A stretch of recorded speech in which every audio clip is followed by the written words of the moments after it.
بسم اللہ الرحمن الرحیم۔ جی دوستو، آج ہم آپ کو محمد بن قاسم کے بارے میں بتانے جا رہے ہیں۔ صبح کی نماز کے بعد دمشق کے لوگ بازاروں اور مکانوں کی چھتوں پر کھڑے محمد بن قاسم کی فوج کا جلوس دیکھ رہے تھے۔ دنیا کی تاریخ کا یہ پہلا واقعہ تھا جب فوج کی قیادت ایک 17 سالہ نوجوان کے سپرد تھی۔ دمشق سے لے کر بصرہ تک راستے کے ہر شہر اور بستی سے کئی کم سن لڑکے نوجوان اس فوج میں شامل ہوئے۔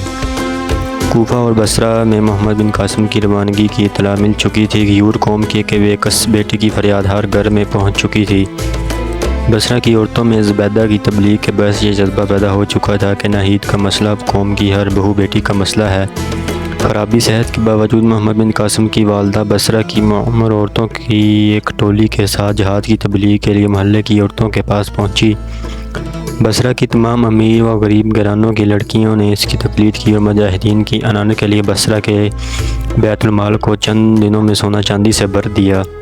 محمد بن قاسم نے بصرہ میں 3 دن قیام کیا۔ اس کی آمد سے پہلے بصرہ میں حجاج بن یوسف کے پاس مکران کے گورنر محمد بن ہارون کا یہ پیغام پہنچ چکا تھا کہ عبید اللہ کی قیادت میں 20 افراد کے وفد میں صرف 2 نوجوان بچ پائے ہیں، باقی تمام افراد کو دبیل کے گورنر نے قتل کروا دیا۔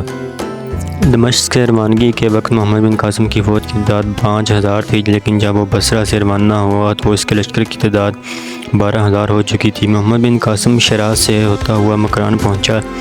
لسبیلا کے پہاڑی علاقے میں اسے بہت سی مشکلات کا سامنا کرنا پڑا۔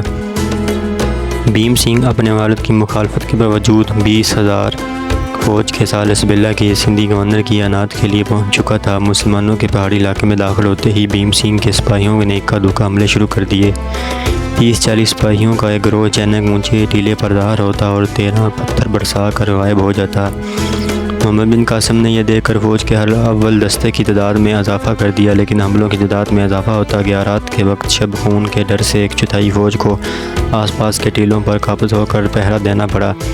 ایک شام محمد بن قاسم کو ایک جلوس نے اطلاع کی کہ شام کی طرف 20 کوس کے فاصلے پر ایک مضبوط قلعہ اس لشکر کا مستقر ہے۔ محمد بن قاسم نے اپنے تجربہ کار سپہ سالاروں کی ایک مجلس شورا بلائی اور مشورہ کیا۔ محمد بن قاسم نے کہا، جب تک یہ علاقہ دشمنوں سے خالی نہیں ہوتا، ہمارے آگے بڑھنا کسی خطرے سے خالی نہیں ہوگا۔ ہمیں اس قلعے کو فتح کرنا ہوگا۔ اس مقصد کے لیے میں اپنے ساتھ 500 پیادہ سپاہی لے جانا چاہتا ہوں۔ ایک بوڑھے سالار نے کہا، مجھے یقین ہے کہ انشاءاللہ آپ کی کوئی تدبیر غلط نہ ہوگی، لیکن سپہ سالار کا فوج کے ساتھ رہنا ہی مناسب ہے۔ سپہ سالار کی جان بہت قیمتی ہوتی ہے، وہ فوج کا آخری سہارا ہوتا ہے۔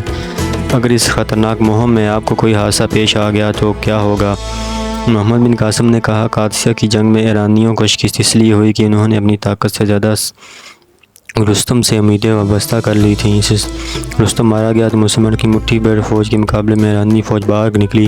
اس کے برعکس سعد بن ابی وقاص گھوڑے کے پر چڑھنے کے قابل بھی نہ تھے، لیکن مسلمانوں کی خود اعتمادی کا یہ عالم تھا کہ انہوں نے اپنے سپہ سالار کی غیر موجودگی کا احساس تک نہ ہوا۔ کافر ہمیشہ سپہ سالار یا بادشاہ کے لیے لڑتے ہیں، جبکہ مسلمان صرف خدا کے لیے لڑتے ہیں۔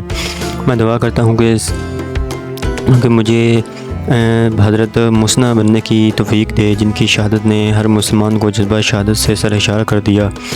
اس لیے سپہ سالار کی جان کی کوئی قیمت نہیں جو اسے سپاہیوں کی تلوار کے پہرے میں چھپا کر رکھتا ہے۔ اس قلعے کو فتح کرنا بہت اہم ہے، اس لیے میں خود وہاں جا رہا ہوں۔ محمد بن قاسم کی بات سن کر زبیر نے بھی ساتھ چلنے کی خواہش کی تو محمد بن قاسم نے کہا، ایک قلعہ فتح کرنے کے لیے 2 دماغوں کی ضرورت نہیں ہے۔ میں اپنی جگہ محمد بن ہارون کو مقرر کرتا ہوں اور تم اس کے نائب ہو۔ یوں محمد بن قاسم قلعے کو فتح کرنے کے لیے چلے گئے۔